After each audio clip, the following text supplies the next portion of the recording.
Hey guys, in today's video, we're going to be discussing how to connect Rust with SQLite. Now, there are many instances in life where you don't want to build a full-blown production app and you don't want to, let's say, use a database like Cassandra or MongoDB or Postgres, and you want to build something quick. You want to prototype, you're just testing out an idea, testing out new framework, something like that. Just want to build something very quick. In those situations, SQLite is perfect because it's not as scrappy or as basic as just using a vector to store data, right? And it's not as elaborate as something like a Postgres or MongoDB. So if you want something quick and dirty, SQLite is your friend, and I use it quite a lot whenever I'm testing things out. And this is why today's video is about SQLite. So we're going to be using SQLX as a crate, right? So we'll talk a little bit more about it. And this implements something called as SQLite, which basically means you don't really have to install SQLite on your PC. So now that's a big blessing, because imagine you're able to use a database without installing anything, right? So let's say you're you're SSHing into a remote server on AWS, and you don't want to install anything there. Quickly just check, you're building something with Rust, you quickly want to add SQLite, check something out, that's it, right? You can be very quick and dirty with this. So before I start the coding of this for this project, what I want to tell you is that today's video is going to be part of the 50 Rust project series. Now, if you're new to this channel, you probably don't know about this. This is a series where I've organized the projects in the increasing level of difficulty. Today's video is a beginner level video. There's no, you don't require a lot of knowledge of Rust to complete today's video. So this is going to be towards the beginning, because all the easy projects are in the beginning, the difficult projects are in the end. So this is the series that I'm building. Make sure you check out more projects in this series. All right, so and also feel free to share with your friends, because there's so much awesome free content on this channel. Why wouldn't you share it with your friends, right? Anyways, this is also something I want to talk about, which is this is the Discord community for my YouTube channel. You might want to check it out. The link is in my YouTube. So when you go to my YouTube profile, you'll see the link to this. We discuss a lot of stuff about AI, I share a lot of articles, research papers, and that kind of stuff. And then if you're a Golang developer and in 2024 you want to upskill yourself, this is the perfect project. I've built this course. It's there. Also, the link is also there on my YouTube, so you might want to check it out. Anyways, now that we have all of that out of the way, let's get started. So in my terminal, what I want to say is cargo new rust SQLite and YT for YouTube. And I will now cd into it and open it up in my code editor. Okay, so this is my src, and I get a cargo.toml file here. Now in the cargo.toml file is where I have to now add my dependencies. So the first dependency that I want is SQLX, so I'll go ahead and add it. And I'm going to be using async standard, and you'll see very soon why. We'll talk about it in a minute. And because we're working with async, we'll also need futures. Okay. Now async and futures in Rust works in a very similar way to how it works in JavaScript. If you don't know about it, don't worry. I'll anyways cover line by line. This is a beginner level project. In beginner level projects, I cover line by line, and in advanced projects, I skip a lot of details, okay, because I expect that you know Rust. Okay. So here, the way we start with it is we say use standard result. Now result is to handle the result of the operations that may fail. The second one that we have is SQLX, which is what the whole video today is all about. And we get SQLite, which is SQLite query result, and SQLite, and then SQLite pool.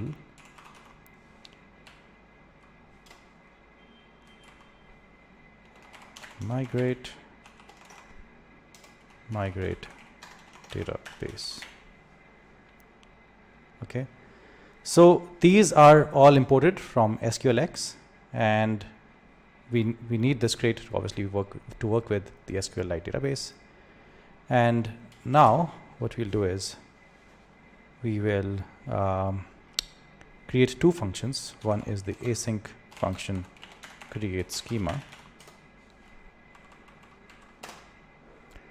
and our main function.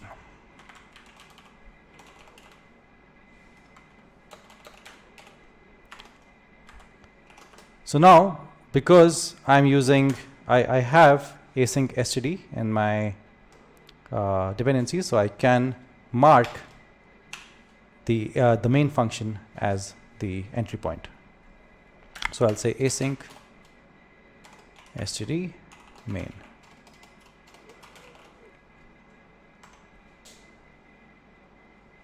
All right. The create schema function is going to be responsible for creating database tables and enabling foreign key constraints. So everything will happen here. And from our main function, we'll just call this function. Okay. Now, the create schema function is going to take a DB URL as the input. So let's do that. Let's actually assume that we'll be getting the DB URL. And what we'll be returning back is the result. So you see here we had the SQL query result, and that's the one that we'll be getting back from here. So SQLite query result, and I want access to error also, because I might want to return an error. So now it's clear that we imported this for a reason, right? We have used it. Now we've also imported this for a reason. So what we want to do is we want to create a pool. So let's say a database pool with the help of SQLite pool. And with the help of the pool is when is what we connect with the DB URL. Okay. So we know that we'll be connecting to the database like this. Just this line helps us to connect with the database, and we'll create a query, and then obviously we'll run that query. But before that, what we'll do is we'll actually create our DB URL, which is SQLite SQLite.db. And what will happen is, in the root directory of this folder itself, of this project itself, you will see that a SQLite.db file will be created. That will be our database file. And to view that file, we'll use a website to actually view that file.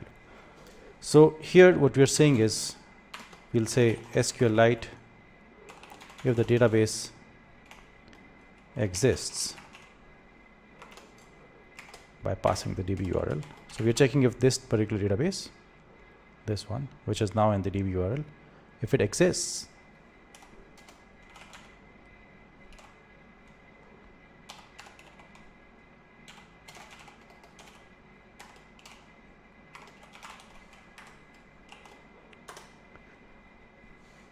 so if it doesn't exist, we will create it. So we'll say SQLite create database.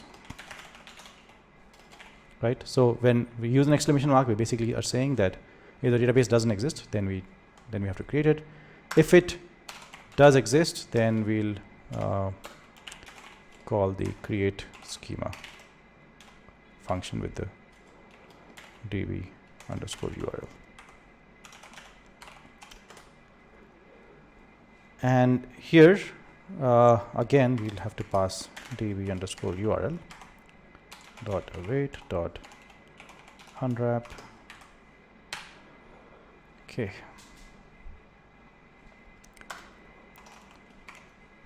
If everything goes well, we'll say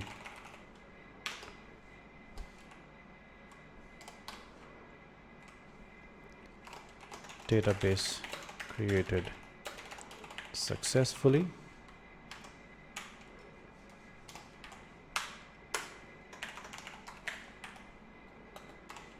Otherwise, we'll print out the error.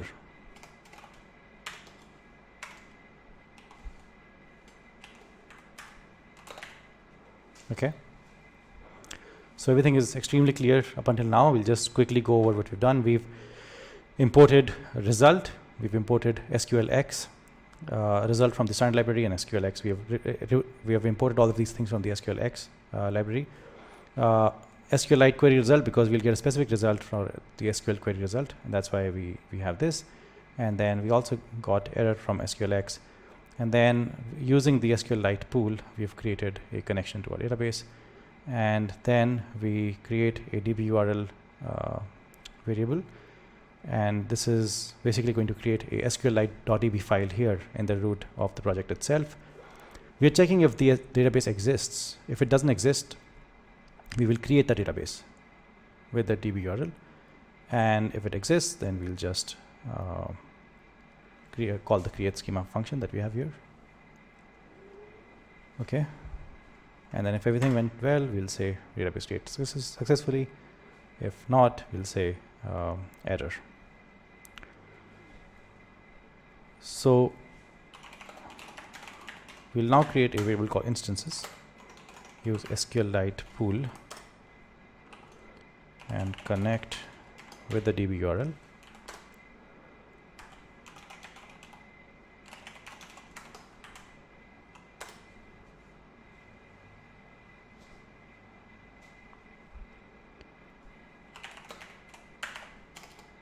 And we'll have a query insert into. Now I will create a database, a table, sorry, and I will insert into that some values. Okay, so this query I'm going to be executing here in my main.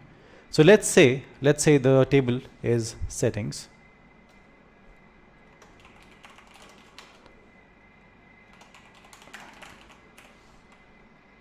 Okay.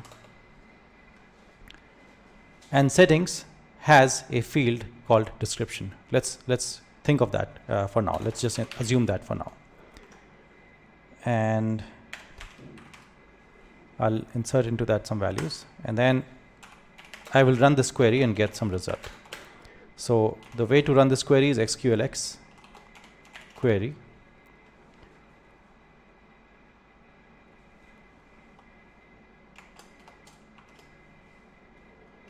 And you pass the query here, ampersand query, dot bind, testing, dot execute,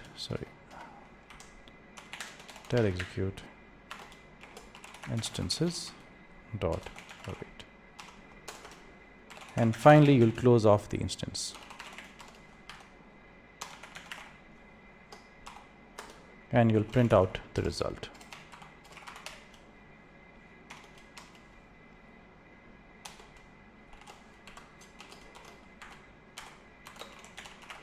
Right. So we've assumed that there is a table in my database. My database is called SQLite.db, and I'm assuming there's a table already, which is called settings, and it has a field called description, and I'm adding some values to it. And this query that I've created here, I'm going to be running that query with the help of SQLX, and I'm going to get the result back after running this query with the instance that I created here with the help of SQLite pool. And I'll get the result back here in this variable called result, and that's the variable that I'm printing out here in results, right? And whenever I create these instances, I have to close those instances before the end of the program, right? The same thing we do with Golang as well. So what we're supposed to do here, create schema, is we're supposed to create the table settings, and that's how in the main function we'll actually add some values to the table settings. So not only table, but I'll create not only settings, I'll create two tables here. One is settings, one is called project. And I'll say let query is equal to pragma foreign keys equal to 1.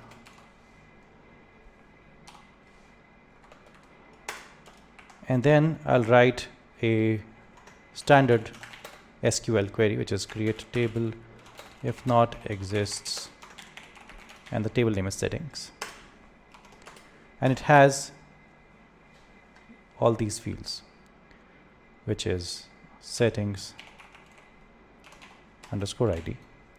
It has description, it has created on. Now mind you, this is the same description that we're talking about out here. Okay, then we have created on, then we have updated on, and we have done.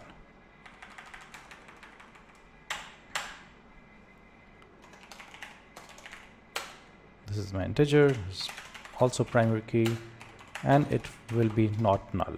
Like it has to have some value, right? This will be text, and this will be not null. So it has to have some kind of description. This is the time, and this will be default, and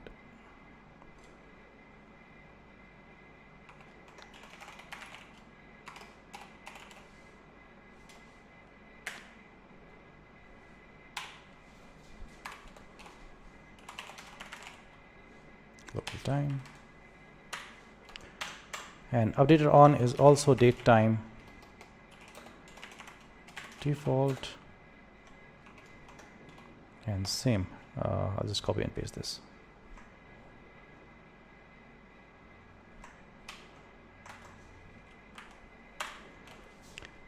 And done is Boolean. This will be not null, default, and 0.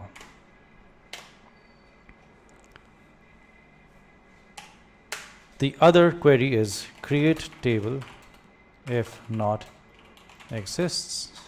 Table name is project.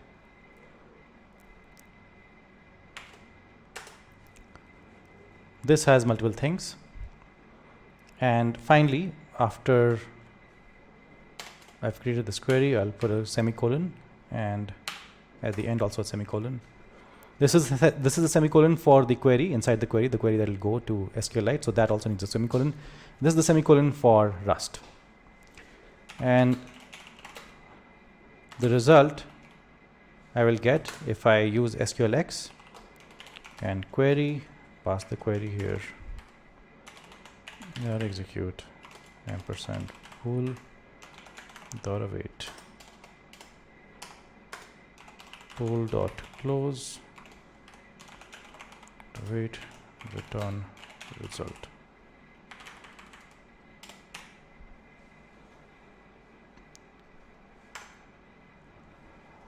So here you have in the projects you have project underscore ID, integer. So the reason is like, so the thing is we just need that settings table here, right? But we could change it and have projects here, change that around. What I'm doing here is I'm showing you that this is how you can write a query inside Rust, an SQLite query inside Rust, which can actually have multiple SQL queries also. So it's just one query in Rust, but it has actually multiple queries inside SQLite. So you can do that. So I'll just quickly show you this, and then we'll just try to run the program. Auto increment product underscore name. Now, if you have, I'm quite old school, so I know how SQL works. But in case you have difficulty writing SQL, there are many AI models now which do text to SQL. So you just go to ChatGPT or any other model of your choice. Just ask it to create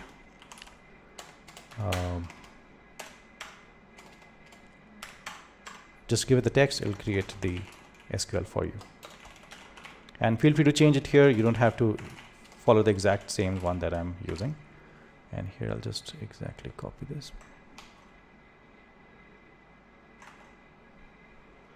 Comma here. And then I have updated on, which is exactly the same thing. So I'll just copy and paste this here from this table.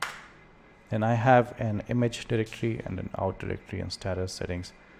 A few things, I'll just copy and paste them for my query that I already have. I'll just quickly format. Okay, now the foreign key here, as you can see, is settings ID, which is settings ID here also as well. Okay, so we're giving a reference of the settings table. This is the table settings and settings ID there as well. Okay, so there, these two, both the tables are connected. Now we can go ahead and run the program, and I'm sure there will be errors because of the query. The spacing and all can lead to some errors sometimes. So don't worry about that. What we'll do is we'll fix them together if there's any error. So let's go and do cargo run, and then what we'll do is we'll go through the code again together once this works.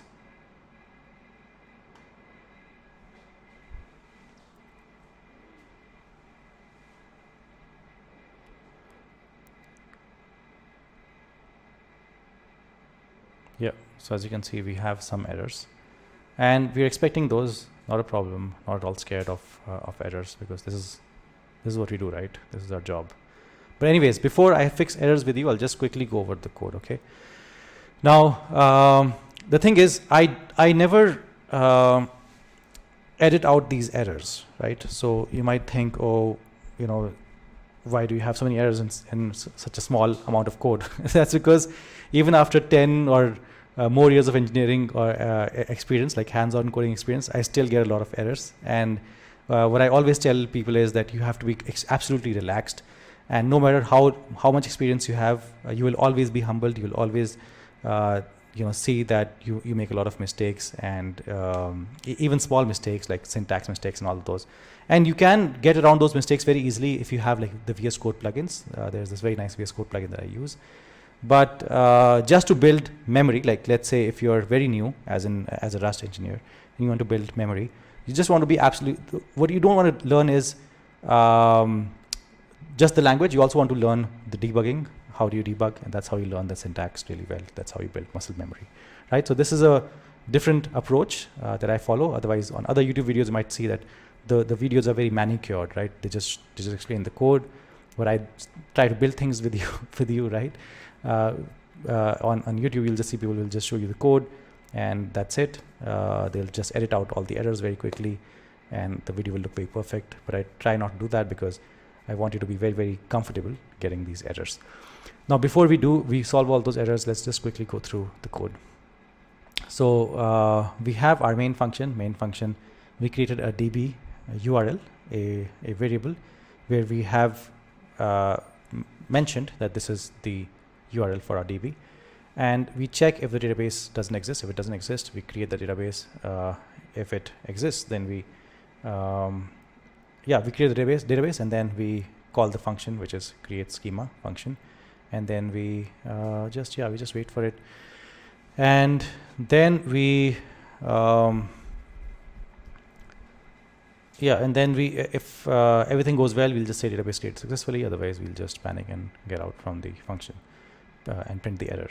And then we have we created our instances for the SQLITE pool. So we connect to the database URL, and we create our own query to insert something into a table in the field descriptions. And then we get a result by executing that query.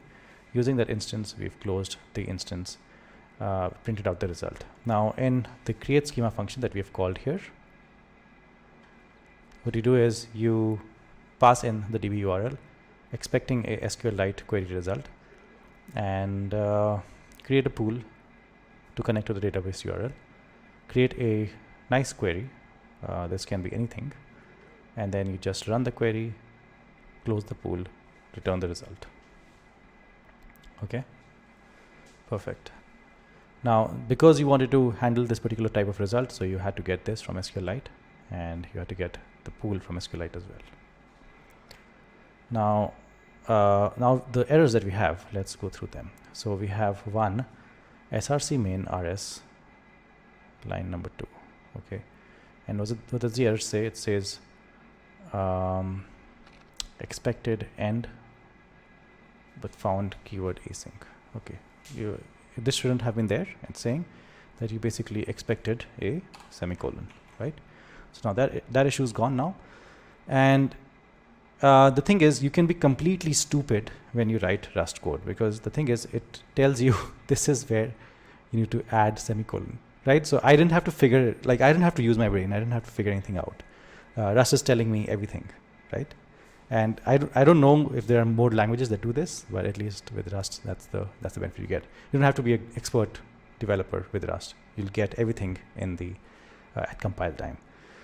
Okay, so here async function create schema, blah blah blah, unexpected token, and I think this is happening because of the issue on the previous line. But what I'll do is I'll just quickly check the code anyway. Yeah, it looks okay to me. So I'm going to skip it for now, thinking that it was being generated from here itself.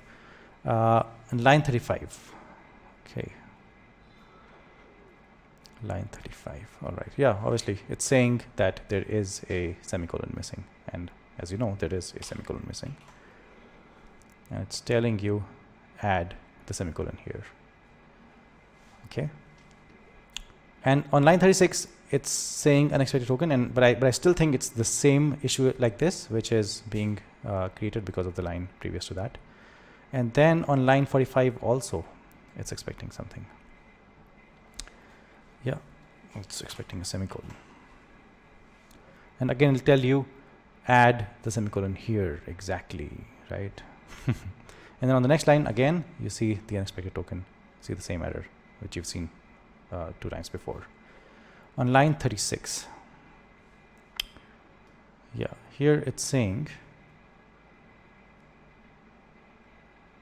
if SQLITE database exists. Okay. So some of the errors look a bit weird. Like for example, it says main function not found, whereas we definitely have a main function.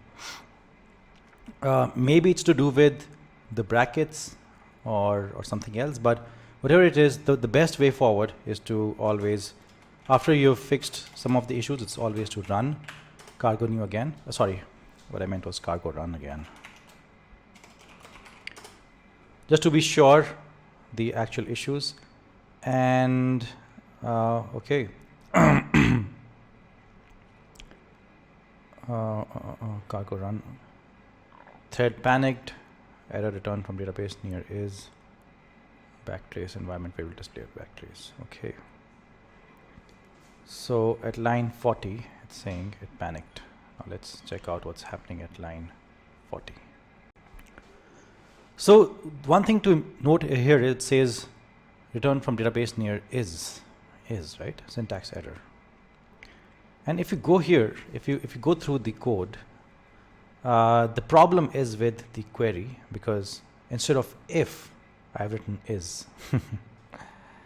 Right? Can you see? So Rust is aware, Rust knows that the problem is not with the Rust code, right? Everything is fine. The problem is with the MySQL code. And that's why you get a different type of an error, not your usual Rust error. Right? So this is what you learn with more experience. The more experience you gain, this is how you learn to distinguish between these errors. And now hopefully, when we run cargo run, it should run. So it says, okay, no such table exists. That's not a problem.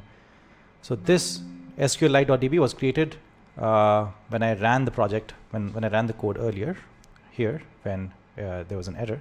So it created SQLITE.db incorrectly for me. But now when I run it, it will say done. Okay, everything is fine.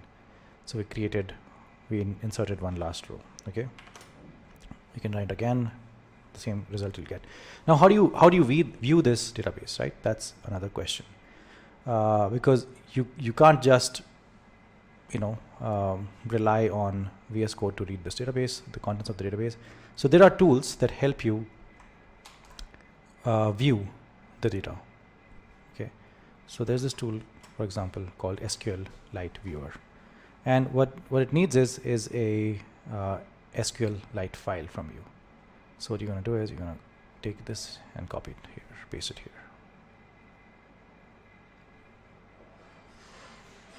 Okay. Oh, it didn't work. Didn't work.